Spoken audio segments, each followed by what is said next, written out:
चलिए देखते हैं, क्लास नंबर 7 में आ गए हैं हम। पार्टनरशिप अकाउंट्स चल रहा था, चैप्टर नंबर 1 फंडामेंटल CBSE 12 की हम बात कर रहे थे। अभी तक काफ़ी कुछ हमने इस चैप्टर में देख लिया है और लास्ट टाइम जो हमने बात करी थी वो करी थी पार्टनर्स के कैपिटल और करंट अकाउंट की बात, यानी methods of maintaining capital account की बात हमने करी थी। तो आज का क्या टॉपिक है? आज का टॉपिक है सैलरी से रिलेटेड, कमीशन से रिलेटेड और इंटरेस्ट ऑन कैपिटल से रिलेटेड। सर ये तो बड़े इजी हैं, सैलरी लिखा हुआ रहता है, कमीशन लिखा हुआ रहता है, इंटरेस्ट ऑन कैपिटल भी कोई खास बात नहीं है। देखते हैं कि लेक्चर के एंड होने तक बताना कि इतना सिंपल है कि जितना आप सोच रहे हो या उससे कुछ डिफरेंट है। अब सर लेक्चर लेके आए हो इनसे रिलेटेड तो कुछ ना कुछ तो डिफरेंट होगा। स्टूडेंट बिल्कुल सही सोच रहे हो आप। देखते हैं जरा, तो हमें रेम्यूनरेशन पढ़ना है। रेम्यूनरेशन का मतलब पहले भी बताया था, सैलरी, कमीशन या कोई भी ऐसी चीज़ जो पार्टनर्स को दी जा रही हो प्रॉफिट से अलग। तो salary, commission, interest on capital और interest on capital to partners. तो हमें ये बेसिकली आज 3 टॉपिक अपने कवर करने हैं। एक टॉपिक में 3 पॉइंट हैं, 3 पॉइंट कवर करने हैं, छोटे छोटे से पॉइंट हैं। तो सैलरी की अगर हम बात करें तो बेटा सैलरी में तो आपको एक चीज़ ध्यान देनी होगी, फोकस किस बात पर करना है? अमाउंट पर तो करना ही करना है, उसके पीरियड पर भी फोकस करना है कि क्या मंथली तो नहीं दे रखा। अगर मंथली दे रखा होगा तो हमें वो किस में कन्वर्ट करना पड़ेगा, पहले अपना एनुअली में। लेकिन अगर एनुअली दे रखा है तो वो एनुअल ही रहेगा, ईयरली ही रहेगा, हमें उसमें कोई कन्वर्ट करने की ज़रूरत नहीं है। जैसे मान लीजिए आपके लिए बोलता है कि 10,000 रुपीज़ किसी की सैलरी एनुअल है, तो आप उसमें छेड़खानी मत करो। प्रॉफिट एंड लॉस एप्रोप्रिएशन में डेबिट साइड में एज सिंपल बस सैलरी डाल दो, कोई प्रॉब्लम नहीं है। लेकिन अगर बोलता है कि 10,000 रुपीज़ पर मंथ है, क्या है? 10,000 रुपीज़ पर मंथ है, तो आपको फिर 12 मल्टीप्लाई करना पड़ेगा, मल्टीप्लाई बाय 12, और एनुअल करनी पड़ेगी, जो भी आएगी सैलरी उसकी फिर उसे लिखना पड़ेगा। तो सैलरी में तो बेसिकली ये 2 पॉइंट हो सकते हैं आपके, या तो मंथली या एनुअली। एनुअली है तो कुछ नहीं करना, मंथली है तो उसे एनुअल में कन्वर्ट करके तब लिखना है, ठीक है। या और डिपेंड करता है लैंग्वेज पर, वो 6 मंथ के लिए बोल सकता है भाई, वो 4 मंथ के लिए बोल सकता है, तो डिपेंड करता है फिर क्वेश्चन की लैंग्वेज पर। ओके, नेक्स्ट हमारा क्या है? कमीशन। कमीशन मतलब ऐसी परसेंटेज जो प्रॉफिट पर दी जाती हो। कमीशन मतलब किस पर दिया जाएगा? या तो सेल्स मैन को ही दिया जाएगा, ज़्यादातर तो सेल्स को ही दिया जाता है। सेल डिपार्टमेंट में अपना जो सेल्समैन होगा कि भाई तू इतनी अगर सेल कर दे तो जितनी हमने एस्टिमेट करी है सेल, उससे ज़्यादा अगर कुछ निकल जाती है तो उसका प्रॉफिट तुम्हें मिलेगा। या ऐसा भी हो सकता है कि इतनी सेल आप करोगे तो इतना प्रॉफिट आपको कमीशन के रूप में मिल जाएगा, ठीक है। इतनी बात तो हो गई। हालांकि ये मुझे बताने की ज़रूरत नहीं है कि कमीशन क्या होता है, कैसे दिया जाता है, वो आप लोगों को पता है। अब 11th में भी हमने देखा था कमीशन, फाइनल अकाउंट में सीखी थी हमने एक बात। किसमें सीखी थी? फाइनल अकाउंट में। क्या थी वो बातें जरा देख लो कि परसेंटेज जो दी जा सकती है, percentage of net profit before charging such commission या percentage of net profit after charging such commission. Such इसमें से वर्ड बेटा एक्सक्लूड है, मतलब यहाँ पर मेंशन नहीं है, आप मान लेना, कोई उसमें प्रॉब्लम नहीं है। तो 2 तरीके से कमीशन आपके लिए आ सकता है लैंग्वेज में, या तो बिफोर चार्जिंग कमीशन लिखा हुआ आएगा या आफ्टर चार्जिंग कमीशन लिखा हुआ आएगा। आया कुछ याद? 11th में हमने सीखा था फाइनल अकाउंट वाले चैप्टर में कि सारे खर्चे डेबिट करने के बाद P&L अकाउंट में जो प्रॉफिट बचता था उस प्रॉफिट पर हमें कुछ कमीशन देना पड़ता था। अब वो कमीशन मैनेजर को होता था, हालांकि वो मैनेजर को होता था। अब यहाँ पर जो है कमीशन वो किससे होगा? पार्टनर से रिलेटेड होगा। तो पार्टनर से रिलेटेड होगा तो वो भी P&L एप्रोप्रिएशन में जाएगा, डेबिट साइड में जाएगा। लेकिन यहाँ भी 2 कंडीशन हो सकती हैं कि वो बिफोर चार्जिंग कमीशन है या आफ्टर चार्जिंग है। अब अगर सर बिफोर वर्ड लिखा हो तो उसमें क्या करना है? बिफोर वर्ड लिखा हुआ हो तो पहले प्रॉफिट निकालो कि जिस प्रॉफिट पर वो मांग रहे हैं कमीशन। ऐसा हो सकता है कि नेट प्रॉफिट पर मांग रहे हों, और ऐसा भी हो सकता है कि डिवाइजेबल प्रॉफिट पर कमीशन देने के लिए मांग रहे हों। ऐसा भी होगा, बिल्कुल हो सकता है, क्यों नहीं हो सकता। आपसे वो बोलेगा, पहली चीज़ तो ये आ जाएगी कि नेट प्रॉफिट पर दो कमीशन। किस पर दो? नेट प्रॉफिट पर। दूसरा ये बोल देगा कि नेट प्रॉफिट में से माइनस करो पहले सबकी सैलरी और इंटरेस्ट ऑन कैपिटल। ये 2 चीज़ें माइनस करो आप, ये 2 चीज़ें माइनस करो, और उसके बाद में जो प्रॉफिट बचेगा, उसके बाद में जो प्रॉफिट बचेगा उस पर देना आप। या तो हम ऐसे बोल सकते हैं, तो फिर हम ये कह सकते हैं कि जैसे प्रॉफिट आएगा वैसे हमें ट्रीट करना पड़ेगा बेटा। और प्रॉफिट आने के बाद हमें into rate of commission upon 100 करना है। सिंपल है, इसमें कोई प्रॉब्लम नहीं है। मान लो 10% है तो 10 अपॉन 100 करेंगे, सिंपल। तो बिफोर चार्जिंग कमीशन हम करते हैं, या नहीं भी पता होता तो हम ऐसे ही करते हैं। बट आफ्टर चार्जिंग कमीशन में क्या करना होता है, profit into rate of commission upon 100 plus rate of commission कर देते हैं। मतलब सर, मतलब ये कि अगर 10% दिया हुआ है तो आप 10 अपॉन 100 प्लस 10 करोगे, मतलब ये कि 10 अपॉन 110 कर दोगे। बहुत सिंपल है, कुछ नहीं करना हमें इसमें कुछ खास, ठीक है। तो इस तरीके से हमें ये करना होता है।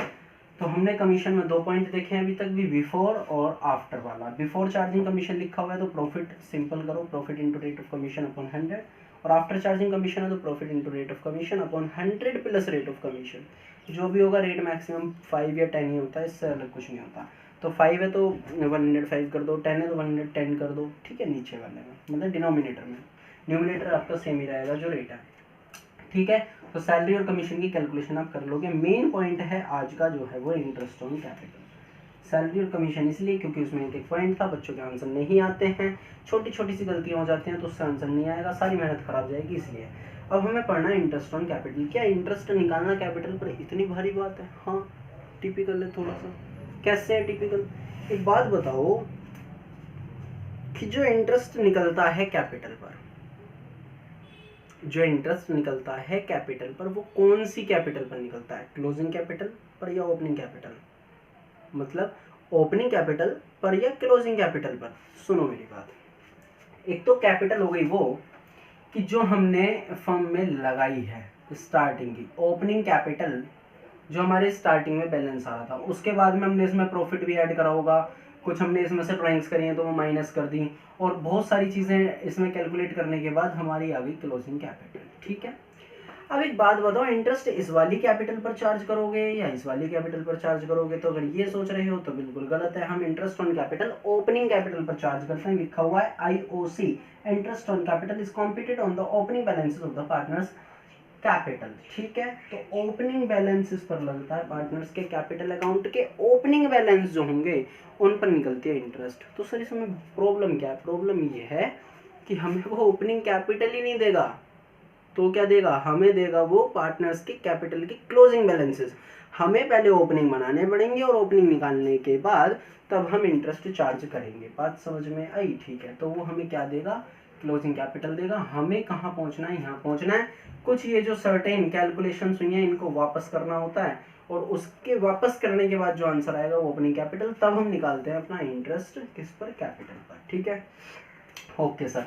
अब बेटा इसमें से 2 सिचुएशन हो सकती हैं। वो क्या हो सकती है? पहली सिचुएशन तो ये हो सकती है कि in case of fixed capital account, और दूसरी एक सिचुएशन हो सकती है ये वाली। कौन सी वाली हो सकती है दूसरी सिचुएशन? ये वाली हो सकती है। उसमें कैसे, मतलब हम दूसरी सिचुएशन कैसे कह रहे हैं भाई? हमने कैपिटल अकाउंट के लास्ट वाले लेक्चर में 2 पॉइंट सीखे थे कि या तो कैपिटल फॉलो होगा आपका किससे? फिक्स्ड कैपिटल अकाउंट से फॉलो होगा, या फिर आपका जो कैपिटल अकाउंट मेंटेन हो रहा होगा वो मेंटेन हो रहा होगा किससे? फ्लक्चुएटिंग कैपिटल से। करा था हमने ये दोनों? हाँ जी सर, सीखे थे इतने। तो एक बात बताओ, अब ये वाला केस यहाँ भी तो फॉलो हो सकता है। अगर किसी क्वेश्चन में कैपिटल का फिक्स्ड मेथड फॉलो हो रहा हो, फिक्स्ड कैपिटल अकाउंट बनाने के लिए बोल रहा हो, तो आप उस केस में कैपिटल अकाउंट कैसे निकाल लोगे? पॉइंट ये क्रिएट हो गया। और अगर फ्लक्चुएटिंग कैपिटल मेथड फॉलो हो रहा है तो उस केस में हम कैपिटल, ओपनिंग बैलेंस कैपिटल का कैसे निकालेंगे, तो वो भी मैटर करता है। अब कैसे? बहुत सिंपल है, सुनो।